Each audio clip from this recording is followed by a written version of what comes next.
This week on Jerusalem Dateline, Israel shoots down a Syrian fighter jet in its airspace as the Syrian civil war rages near its border. And the U.S. and Iran ramp up a war of words. Plus, American pastor Andrew Brunson is moved out of a Turkish prison and into house arrest. But President Trump says it's not enough. Set him free. And hundreds of Jewish people from around the world make Israel their new home. Hello and welcome to this edition of Jerusalem Dateline. I'm Chris Mitchell, coming to you this week from CBN's headquarters in Virginia Beach, Virginia. Israel carried out airstrikes against Syrian positions after 2 rockets launched by ISIS landed in the Sea of Galilee. The rockets were intended for Syrian targets. This after Israel shot down a Syrian fighter jet over Israeli airspace. And Israeli forces remain on high alert as the war inside Syria rages on the Golan Heights. John Wagi has more from Jerusalem. Israeli Prime Minister Benjamin Netanyahu has made sure that Russian President Vladimir Putin knows where Israel's red lines are in Syria. And one of them is the Golan Heights, where Syrian jets are moving way too close for Israel's comfort.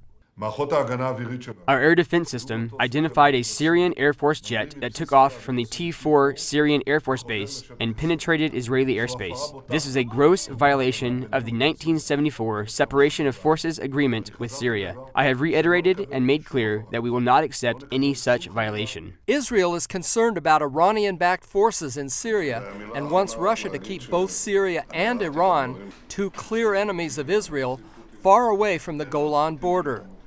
Russia sent its top general to Jerusalem this week for still more negotiations. The Syrian pilot was reported killed in Tuesday's incident, a casualty of Syria's move to oust rebel Sunnis from the Golan. All this week, Israelis have been shaken by rocket sirens from the northern border with Syria to the southern border near Gaza. Now it appears the government is ready to spend billions of dollars to bolster the country's air and missile defense systems. The Syrian jet pilot may have strayed into Israeli territory by accident, but Israel's UN ambassador Danny Danon explained Israel can't take chances. When we see a fighter crossing the border and we try to contact a few times and we get no response, the only thing we can do is to protect our civilians. We cannot wait to see what are the real intentions of this fighter. That's what any other country will do. We will not allow anyone to breach our sovereignty. We will not allow the Iranians to build their bases next to our borders in the Golan Heights. Both Israel and Syria say they're not in a hurry for war. But if Syrian President Bashar Assad doesn't heed Israel's many warnings to stay away from the border, the situation could escalate quickly. John Wagi, CBN News, Jerusalem. A Palestinian terrorist stabbed an Israeli man to death and wounded 2 others in a Jewish community outside Jerusalem. One of the victims from the settlement of Adam shot and killed the 17-year-old attacker. He was from a nearby village. And security officials conducted night searches for more terrorists but found none. Witnesses say the attacker leaped over the community's fence and ran through the street looking for victims. Israeli forces had already been on guard this week near the border with Syria and in the south near Gaza. Now they'll be on alert for more incidents near Jerusalem as well. Well, it's being called Fire and Fury Part 2. President Trump is taking to Twitter to address threats from Iran. Amber Strong has the story from Washington.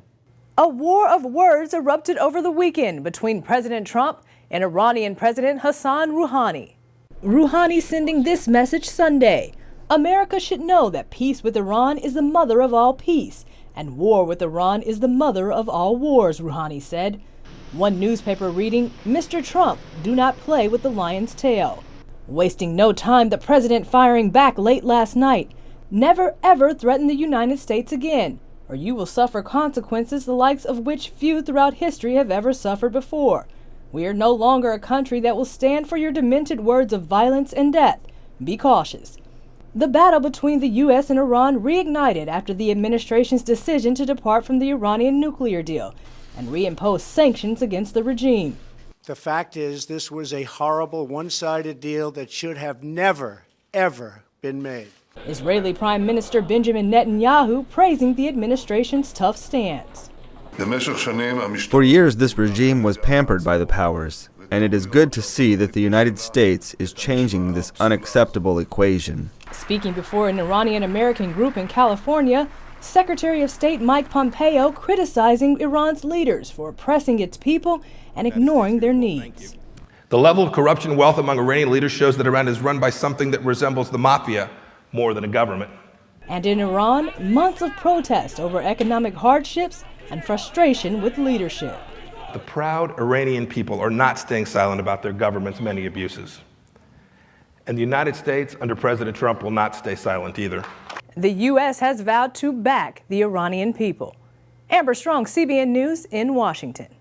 Joining me to discuss the implications of Mr. Pompeo's speech and the ongoing conflicts in Syria and Iraq are CBN senior international correspondents Gary Lane and George Thomas, two of my favorite reporters. George and Gary, great to be with you on Jerusalem Dateline. Thank you. Pompeo's speech just a few days ago was very important. George, what was your feelings after it? It was. I mean, it was a scathing review of this regime that has been in power for a very long time. He said next year, 2019, will be the 40-year anniversary of the Islamic Revolution launched in 1979. And Mr. Pompeo said the following. He says, 40 years fruit from the revolution has been bitter. He says 40 years of kleptocracy, 40 years of people's wealth squandered on supporting terrorism, 40 years of ordinary Iranians thrown in jail for peaceful expression of their rights. And he went through the top hierarchy of the Iranian regime and said all of these guys from Ayatollah Khamenei to the Revolutionary Guards, they're all making millions and millions of dollars at the expense of the ordinary people. So it really was a scathing attack against the regime. And Gary, we've seen President Trump with his tweet in bold caps to Iran. Do you see war on the horizon? Do you think the Pentagon's actually preparing for war with Iran? Chris, I think the Pentagon would say they're always prepared for war if the commander-in-chief calls them into action. I don't think at this point that Donald Trump is ready for war. I think we're hearing a lot of rhetoric back and forth from the Iranians back to the president. And you know, Chris, this worked for Donald Trump to get the North Koreans to the bargaining table. Kim Jong-un, when he said that there would be fire and fury on the North Korean, on the Korean Peninsula if he didn't respond. So guess what? Kim Jong-un responded. That's right. I think this is part of his tactic to get Iran back to the negotiating table for a new deal. Right. And George, you've been there on the streets of Tehran, inside Iran. Right now, we're seeing video coming out of Iran, not only in Tehran, but other cities. People on the streets, they're discontented. They're talking about the economy. The economy is falling. What's happening on the streets of Tehran? No, it's it's a reality. I mean, they had hoped that with the signing of this controversial Iranian nuclear deal way back when, that in that interim time between when it was signed and when Donald Trump reneged and pulled the United States out of the deal, that they would see some economic windfall from it. But they didn't. And today the rial, the Iranian currency, has plummeted against the United States dollar. On the black market, it's selling for 3-4 times the amount. What you can buy with the rial has gone down. So, for example, eggs, oil, butter, flour, rice, all your staples that the Iranians need have skyrocketed, and people are feeling the pinch. And keep in mind, Chris and Gary, you know, the economic sanctions haven't even been put into place. They are going to tighten the screws economically on Iran very, very soon. And so the pressure is mounting on the regime. Come on, guys, we're done with this. We need to be part of the global community. Yeah, so we're seeing conflict on the streets. And now, Gary, on the northern border, we've seen that Israel just downed a Syrian airplane, a jet military that had crossed into Israeli airspace. I mean, are we going to see a bigger conflict there between Israel and Syria? Well, it all depends on how Syria responds. I don't know that this was on purpose, intentional. There was a lot of battling and fighting going on in the southern part of Syria, in Dara, and also in that area near the Golan Heights. So did the pilot intentionally cross into Syria, or did he just into Israel and then veer into Israel by accident? We don't know for certain, but we do know for certain that Israel will not tolerate any incursion into their territory, and that's why they shot him down. George, final question to you. Do you think, one of the red lines for Israel is they want Iran's military presence out of Syria, and that's a red line for them. They're talking to Vladimir Putin about that. They're talking to the Trump administration. Is this going to be perhaps the beginning of a major conflict between Iran, Israel, and who else could be involved there inside Syria? My sense is that Israel is not itching for a war with anybody in the neighborhood as of yet.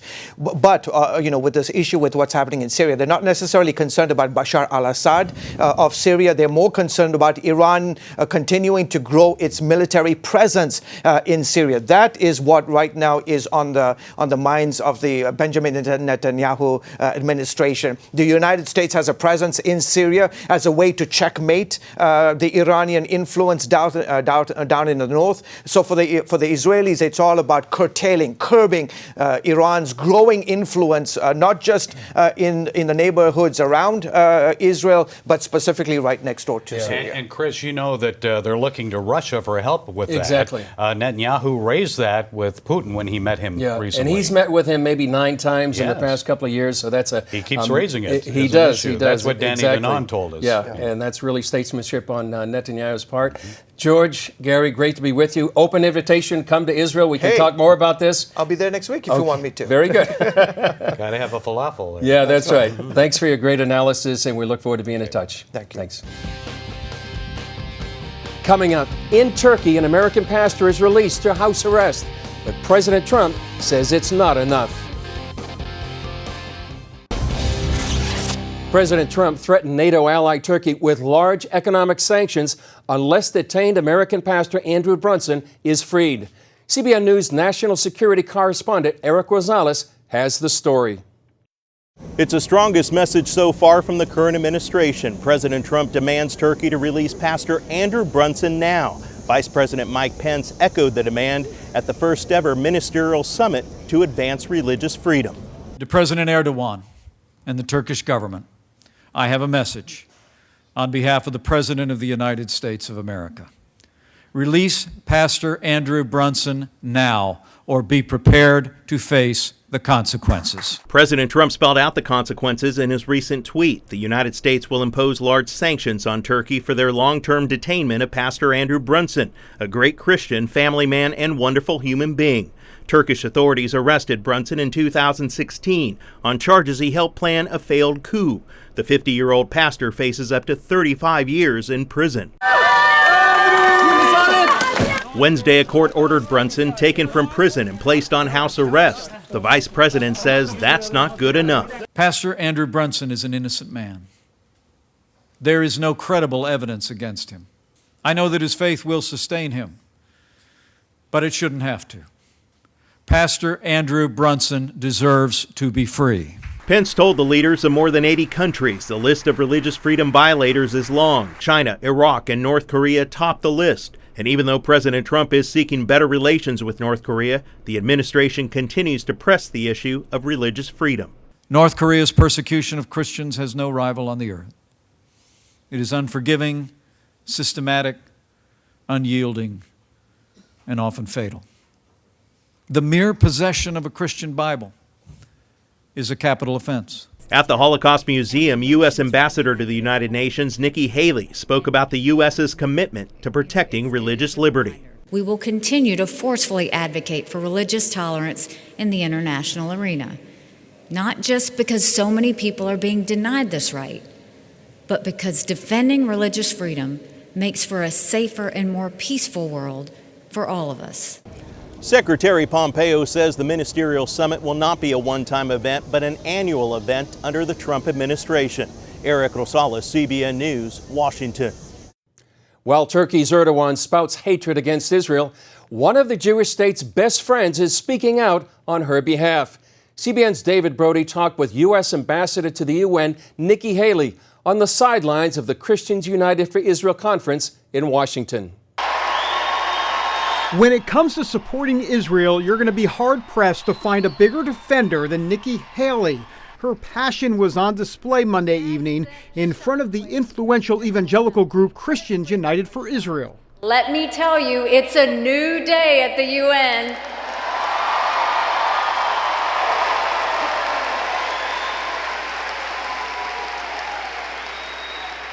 From now on, every country knows that the United States will not just block anti-Israel measures, we will shine a light on those who are responsible.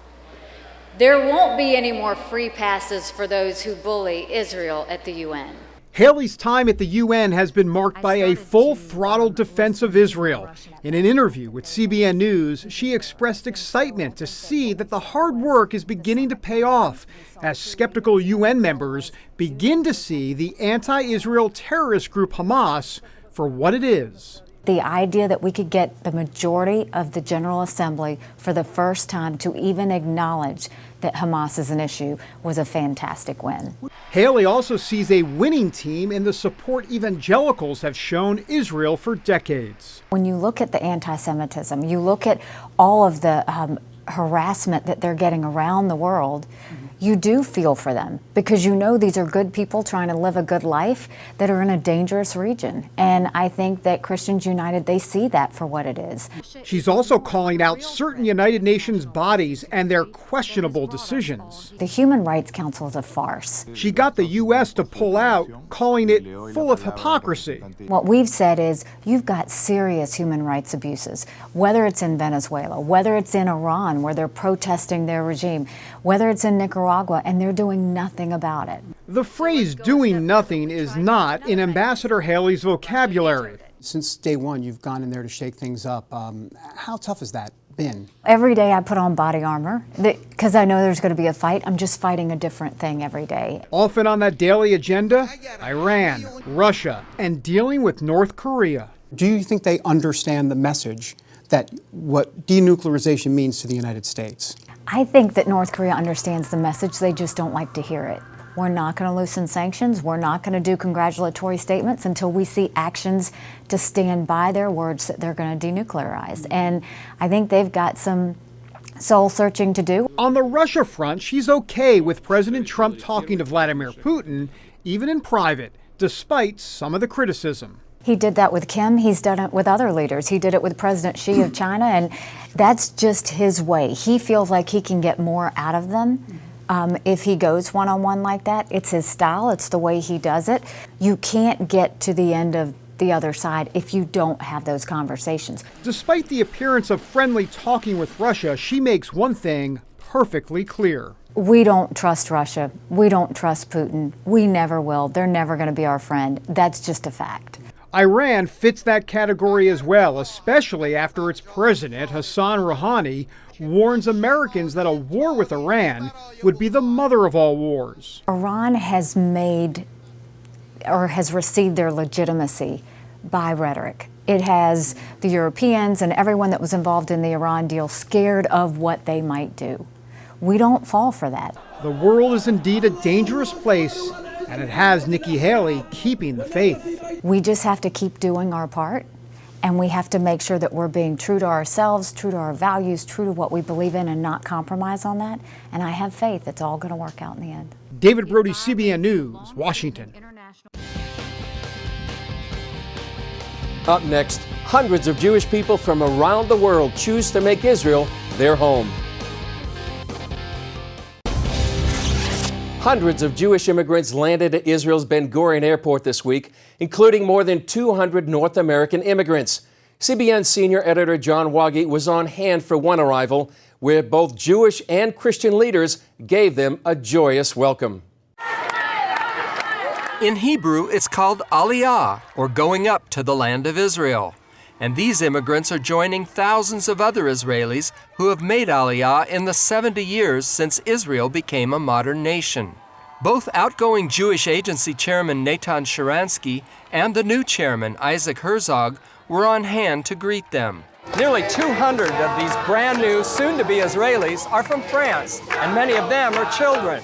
France is just one of a number of countries in Europe and throughout the globe where the danger to Jews is growing.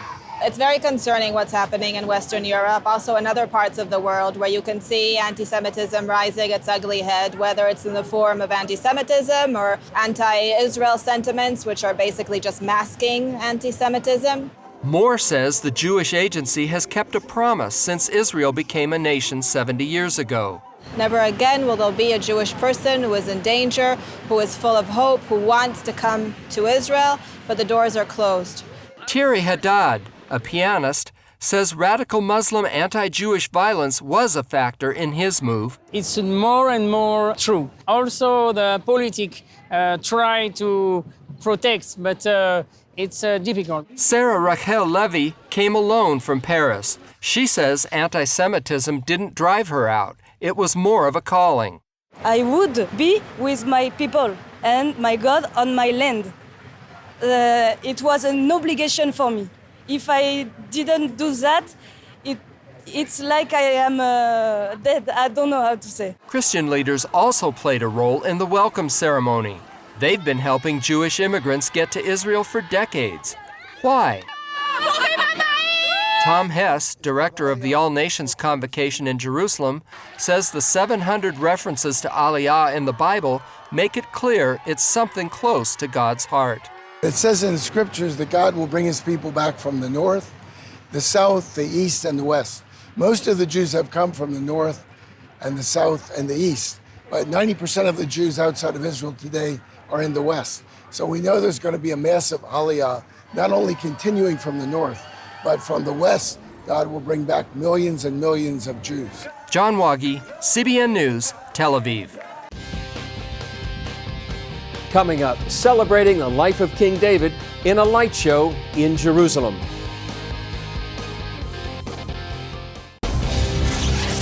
That's all for this edition of Jerusalem Dateline. Thanks for joining us. Remember, you can follow us on Facebook, Twitter, Instagram, and YouTube. We'll leave you today with sights and sounds from the life of King David, part of a new light show at the Tower of David Museum in Jerusalem. I'm Chris Mitchell. We'll see you next time on Jerusalem Dateline.